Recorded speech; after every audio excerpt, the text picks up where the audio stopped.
नमस्कार दोस्तों, भक्ति श्लोक चैनल में आपका स्वागत है। पौराणिक कथाएं। कुंती का त्याग। पांडव अपनी मां कुंती के साथ इधर से उधर भ्रमण कर रहे थे। वे ब्राह्मणों का वेश धारण किए हुए थे, भिक्षा मांगकर खाते थे और रात में वृक्ष के नीचे सो जाया करते थे। भाग्य और समय की यह कैसी अद्भुत लीला है। जो पांडव हस्तिनापुर राज्य के भागीदार हैं और जो सारे जगत को अपनी मुट्ठी में करने में समर्थ हैं, उन्हीं को आज भिक्षा पर जीवन यापन करना पड़ रहा है। दोपहर के बाद का समय था। पांडव अपनी मां कुंती के साथ वन के मार्ग से आगे बढ़ते जा रहे थे। सहसा उन्हें वेदव्यास जी दिखाई पड़े। कुंती दौड़कर वेदव्यास जी के चरणों में गिर पड़ी। उनके चरणों को पकड़कर बिलक बिलक कर रोने लगी। उसने अपने आंसुओं से उनके चरणों को धोते हुए उन्हें अपनी पूरी कहानी सुना दी। वेदव्यास जी ने कुंती को धैर्य बंधाते हुए कहा, आंसू बहाने से कुछ नहीं होगा। जो ऊपर पड़ा है उसे धैर्य से सहन करो। जब अच्छे दिन आएंगे फिर सब कुछ ठीक हो जाएगा। चलो मेरे साथ चलो, मैं तुम्हें एक स्थान बताए दे रहा हूँ। कुछ दिनों तक वहीं रहकर समय काटो।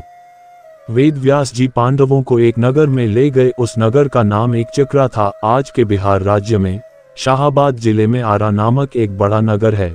महाभारत काल में आरा को ही एकचक्रा के नाम से पुकारा जाता था। उन दिनों एकचक्रा में केवल ब्राह्मण ही निवास करते थे। वेदव्यास जी पांडवों को एकचक्रा में पहुंचाकर चले गए। पांडव एक ब्राह्मण के घर में निवास करने लगे। पांचों भाई प्रतिदिन भिक्षा मांगने के लिए जाया करते थे। भिक्षा में जो अन्न मिलता था उसी से अपने जीवन का निर्वाह करते थे। उन दिनों एकचक्रा में एक राक्षस के द्वारा बड़े जोरों का आतंक फैला हुआ था। उस राक्षस का नाम बक था। वह दिन में वन में छिपा रहता था, रात में बाहर निकलता था और एकचक्रा में घुस जाता था। जिसे भी पाता था मार डालता था। खाता तो एक ही दो आदमी को था, पर 15-20 आदमियों के प्राण रोज जाते थे। आखिर एकचक्रा के निवासियों ने बक से एक समझौता किया। प्रतिदिन नगर का एक आदमी अपने आप ही बक के पास पहुंच जाया करेगा और बक उसे मारकर खा लिया करेगा। एक ही आदमी की जान जाएगी, व्यर्थ में मारे जाने वाले लोग बच जाया करेंगे। बक ने भी इस समझौते को स्वीकार कर लिया। उसे जब बैठे बिठाए ही भोजन मिल जाता था तो वह समझौते को स्वीकार न करता तो क्या करता। उसने समझौते को स्वीकार करते हुए चेतावनी दे रखी थी कि अगर समझौते का उल्लंघन किया गया तो वह एकचक्रा को उजाड़कर मिट्टी में मिला देगा। बस उसी दिन से क्रम से एक घर का एक आदमी बक के पास जाने लगा। बक उसे खाकर अपनी क्षुधाग्नि को शांत करने लगा। संयोग की बात, एक दिन उस ब्राह्मण के घर की बारी आ गई जिसके घर में पांडव अपनी मां के साथ निवास करते थे। दोपहर के पूर्व का समय था। कुंती अपने कमरे में बैठी हुई थी। उस दिन भीम किसी कारणवश भिक्षा मांगने नहीं गया था। वह भी कमरे के भीतर कुंती के पास ही मौजूद था।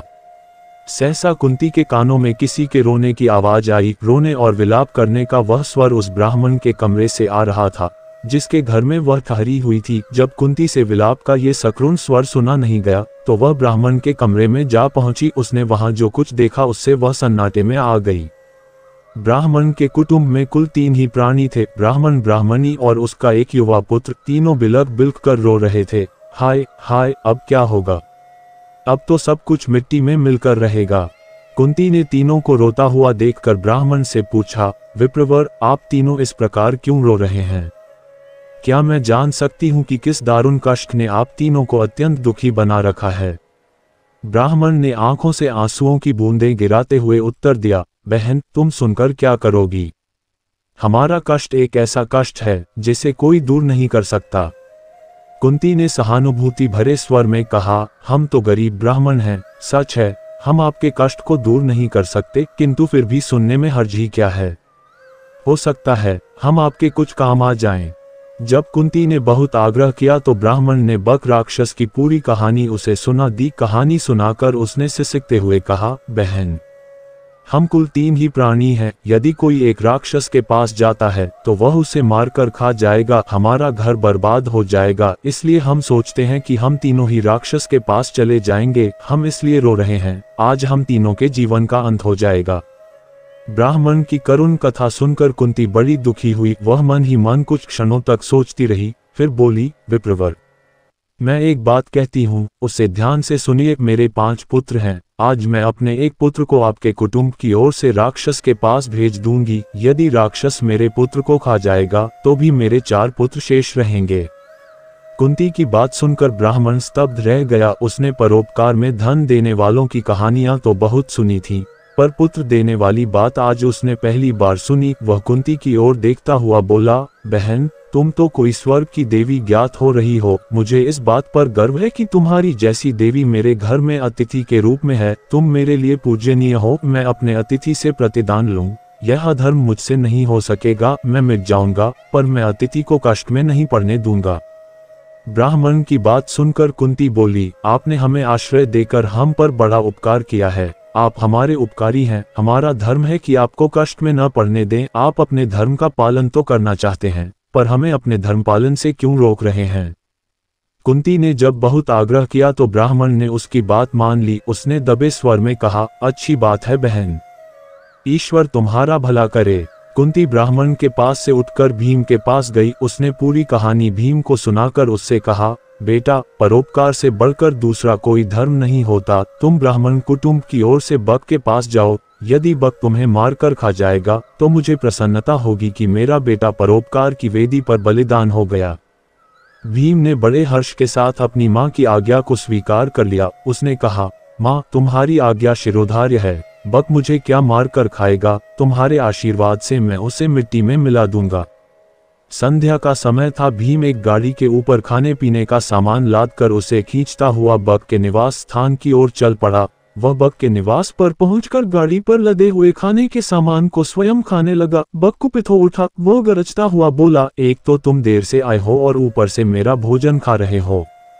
इतना कहकर वह भीम पर टूट पड़ा। भीम तो पहले ही तैयार था। दोनों में मल्लयुद्ध होने लगा। दोनों की गर्जना और ताल ठोंकने के शब्दों से वायुमंडल गूंज उठा। बक ने बड़ा प्रयत्न किया कि वह भीम को मल्लयुद्ध में पछाड़ दे, पर वह सफल नहीं हुआ। वह स्वयं भीम की पकड़ में आ गया। भीम ने उसे धरती पर गिराकर उसके गले को इतने जोरों से दबाया कि उसकी जीभ बाहर निकल आई। वह प्राण शून्य हो गया। भीम ने उसे उठाकर नगर के फाटक के पास फेंक दिया। उधर संध्या समय चारों भाई भिक्षाटन से लौटे तो कुंती से सब कुछ सुनकर वे बड़े दुखी हुए। उन्होंने अपनी माँ से कहा, तुमने भीम को अकेले भेजकर अच्छा नहीं किया। हम भाइयों में वही एक ऐसा है जो संकट के समय काम आता है। कुंती ने अपने पुत्रों को समझाते हुए कहा, तुम चिंता क्यों करते हो? तुम देखोगे कि मेरा भीम बक को मिट्टी में मिलाकर आएगा। फिर चारों भाई भीम का पता लगाने के लिए चल पड़े। वे अभी कुछ ही दूर गए थे कि भीम अपनी मस्ती में झूमता हुआ आता दिखाई पड़ा। चारों भाई दौड़कर भीम से लिपट गए। भीम ने उन्हें बताया कि उसने किस तरह अत्याचारी बक को नरक में पहुंचा दिया है। भीम ने घर पहुंचकर अपनी माँ के चरण स्पर्श किए। उसने कहा, माँ, तुम्हारे आशीर्वाद से मैंने बक का संहार कर दिया। अब एक चक्रा के निवासी सदा सदा के लिए भयमुक्त हो गए। कुंती ने भीम का मुख चूमते हुए कहा, बेटा भीम, मुझे तुमसे यही आशा थी। मैंने इसीलिए तो तुम्हें बक के पास भेजा था। प्रभात होने पर एक चक्रा निवासियों ने नगर के फाटक पर बक को मृत अवस्था में पड़ा हुआ देखा। उन्हें जहां प्रसन्नता हुई वहां आश्चर्य भी हुआ। बक का वध किसने किया? क्या ब्राह्मण ने? एक चक्रा के निवासी दौड़े दौड़े ब्राह्मण के घर पहुंचने लगे। थोड़ी ही देर में ब्राह्मण के द्वार पर बहुत बड़ी भीड़ एकत्रित हो गई। ब्राह्मण के जयनाद से धरती और आकाश गूंजने लगा। ब्राह्मण ने भीड़ को शांत करते हुए कहा, भाइयों, बक का वध मैंने नहीं किया है। उसका वध तो मेरे घर में ठहरी हुई ब्राह्मणी के बेटे ने किया है। एक चक्रा के निवासी इस बात को तो जान गए कि बक का वध ब्राह्मण के घर में टिकी हुई ब्राह्मणी के एक बेटे ने किया है, किंतु अधिक प्रयत्न करने पर भी वे यह नहीं जान सके कि ब्राह्मणी कौन है और उसके पांचों बेटे कौन हैं। किंतु जानने पर भी ये तो हुआ ही कि एक चक्रा निवासी ब्राह्मणी और उसके पुत्रों का बड़ा आदर करने लगे। स्वयं ब्राह्मण भी गर्व का अनुभव करने लगा कि जिस ब्राह्मणी के पुत्र के एक चक्रा के निवासियों को सदा सदा के लिए संकट मुक्त करा दिया है, वह उसके घर में अतिथि के रूप में टिकी हुई है। कुंती का त्याग के पौराणिक कथाएं यहीं पर समाप्त होता है। भारतीय पौराणिक इतिहास के कुछ अनसुने तथ्य एवं रोचक जानकारी जानने के लिए अंत तक बने रहें और नेक्स्ट भाग देखने के लिए सब्सक्राइब करें हमारे चैनल को। धन्यवाद।